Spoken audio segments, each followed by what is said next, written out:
welcome to the Week 5 summary of the A.E.F.L, guys, and boy do I have a show for you. I'm going to start it off by Ben.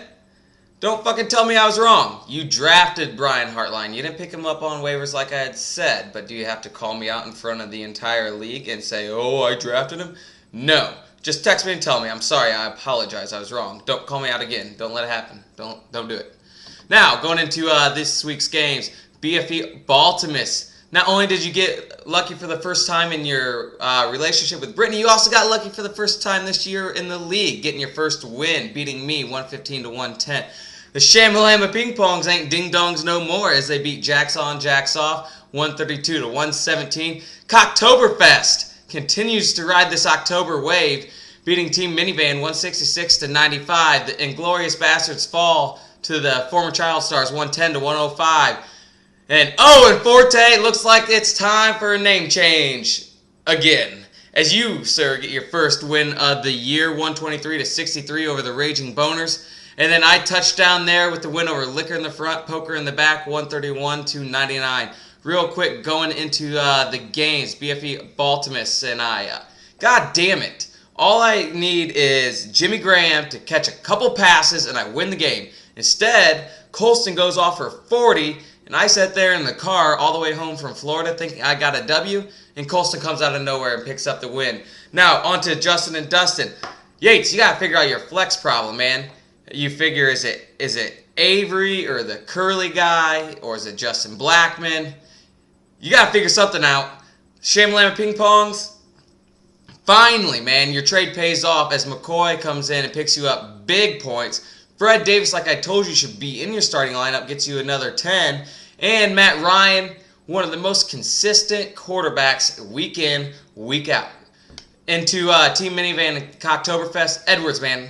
What can he do? Trevor scores the most points in the league thus far for a week, 166. Fucking Tony Gonzalez puts up points every week. And Reggie Wayne, I mean, is anyone going to stop him in the league? Not much you can do there. Going into former Child Stars and Inglorious Bastards. Ben, 5-point loss. We actually had 2 games this week where we had winners by only 5 points. Ben, Brian Hartline, is he going to have big points where he scores the 40-some points? Or is he only going to put up a measly 9 like he did this week? It's what you deserve for calling the commissioner out. Now, going into Owen Forte and the Raging Boners. Boner, you got to figure out the quarterback situation. Not much going on this week. You scored the least amount of points out of anyone with only 63. And Will, tell me, how good does it feel? Tell me. I want to know. Did you get hard a little bit? What'd you do? What'd you do? Your running backs just took off. I mean, I believe that's where most of your points came from. But anyways, congrats on that win. I touched down there. You got big points from everyone. I'm talking Peyton Manning, Stephen Ridley, Demaryius Thomas. And Jared, I got to ask you, what the hell were you thinking with that trade? Ben Roethlisberger and Michael Bush only got you a combined 15 points. You want to know how much Adrian Peterson got for Yates? He got him 14. I think it might have been trade rate just a little bit. Speaking of rate, it is now time for the Justin Yates Hard Hit of the Week. Oh, you get it! Oh, that's not happening anytime soon. Get more, get it.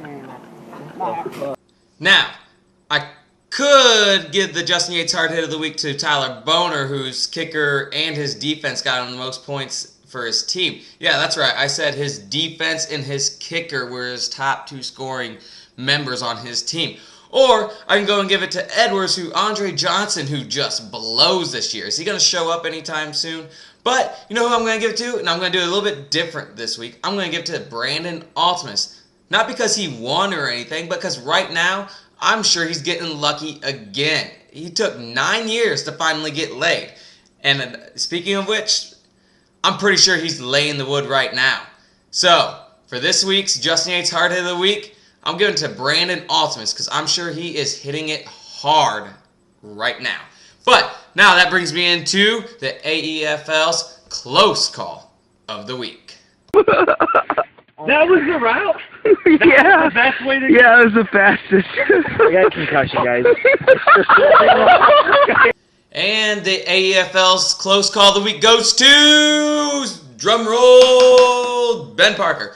Ben, Not only did your one running back Rodgers get you 1 point, you also set Daniel Thomas on the bench who scored you 9. But do I blame you for that? No, because Daniel Thomas scored 0 points last week, and yet he comes out and scores 9 this week. That would have been enough to win you the game. Then you throw in the fact that Darren McFadden, who also puts up decent points for you, is on the bench because of a bye week.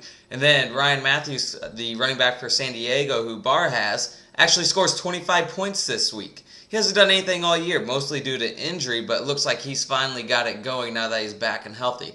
So, the A.E.F.L's close call of the week goes to Ben, who, just out of bad luck, I believe, loses game by 5 points. Now, real quick, going into next week, it will be, let me turn to the right screen. Formal Child Stars versus me, S'more with that Graham. Owen Forte versus Jack's On, Jack's Off.